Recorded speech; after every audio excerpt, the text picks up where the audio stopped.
Espíritu Santo. Amén.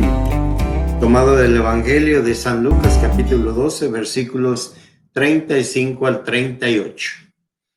Jesús dijo a sus discípulos: estén listos con la túnica puesta y las lámparas encendidas. Sean semejantes a los criados que están esperando a que su señor regrese de la boda para abrirle en cuanto llegue y toque. Y dichosos aquellos a quienes su señor al llegar encuentre en vela. Yo les aseguro que se recogerá la túnica, les hará sentar a la mesa y él mismo les servirá. Y si llega a medianoche o a la madrugada y los encuentra en vela, dichosos ellos. Palabra del Señor. Bueno, pues este evangelio de Jesús es el trabajo que le está poniendo en el corazón de sus discípulos y cuál es el trabajo, pues la constante vida activa a poner nuestro esfuerzo, nuestros ojos, nuestro corazón, todos nuestros talentos en el servicio para el reino de Dios. Ellos tienen que estar atentos, trabajando para el reino de Dios, que no pueden distraerse. ¿Y qué tipo de distracciones? Pues podemos hablar de mucho tipo de distracciones en ellos, desde la pereza, desde la soberbia, desde la lujuria, los deseos de dominar a los demás, pensar que porque son discípulos del Señor ya se salvaron, ya tienen el automático. Entonces no todo el que diga Señor, Señor se salvará. Jesús mismo lo dice.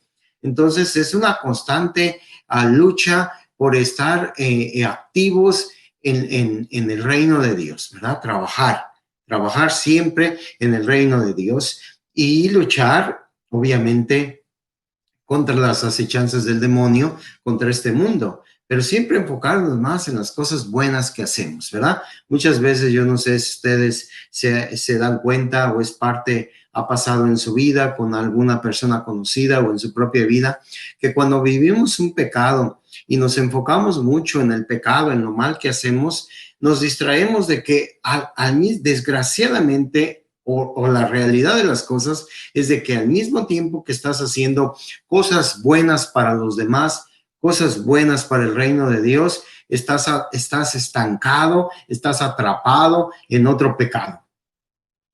¿Les suena familiar esto? Es muy común esto. No quiere decir que sea correcto, porque hay que luchar para purificarnos, ¿verdad? Para cambiar lo que tenemos que cambiar con la ayuda y la gracia de Dios.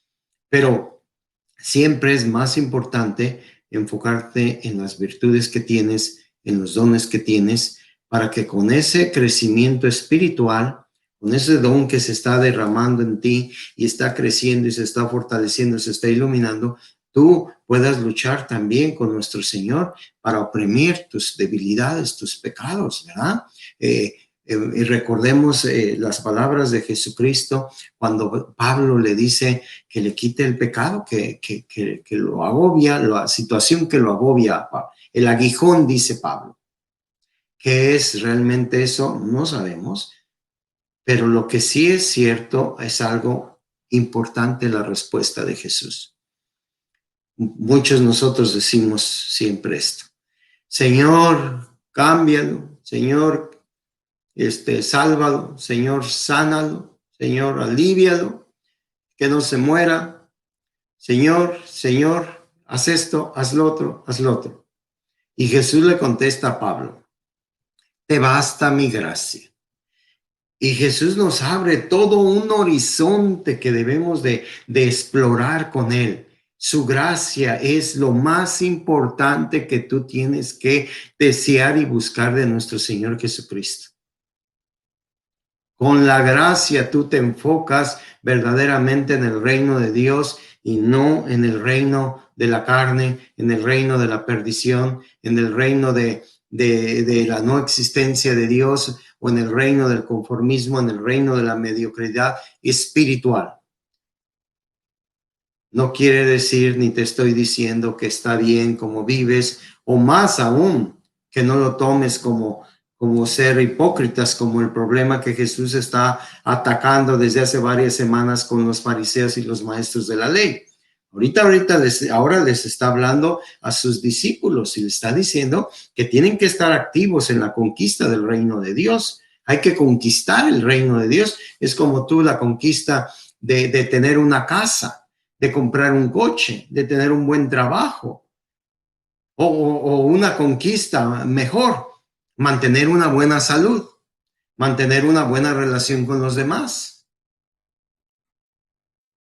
Una conquista de cambiar tus hábitos alimenticios, una conquista, cambiar de ver lo que ves en la televisión, de oír lo que oyes, una conquista. Entonces Jesús abre el horizonte. Yo te doy mi gracia, y mi gracia es que yo siempre voy a estar contigo y te voy a ayudar. Aún con ese aguijón que tienes, aún con esas debilidades que tú tienes, yo te voy a ayudar si tú eres capaz de estarme siempre viéndome a mí, siempre dispuesto a atenderme a mí, que soy tu patrón, soy tu dueño, soy tu salvador, soy tu redentor. Jesús, ayúdame. Jesús, ten compasión de mí. Jesús, tú eres mi camino, verdad y vida. Si nosotros podemos identificar esto, el pecado, los pecados que nos aguijonan, que nos dañan a nosotros, pronto van a desaparecer. Si el Señor no quiere quitarte ese aguijón que tú tienes en tu vida, pero tú te mantienes fiel a Él, tú te caes y te levantas buscando la mano de Jesús, la mano amiga siempre, no la mano de la oscuridad, no la mano de la perversión, no, siempre la mano de Jesús amiga, entonces estamos bien. Entonces, es algo importante, ¿saben por qué? Porque muchas veces somos muy poco tolerantes para el pecado de los demás, las fallas de los demás. Ya no puedo darte otra oportunidad. Ya no, se acabó y se acabó y se acabó. Y Jesús dice, te basta mi gracia. ¿Cómo te ves tú en las respuestas que da Cristo y en las respuestas que das tú? Y si llega a medianoche o a la madrugada y los encuentra en vela, dichosos ellos.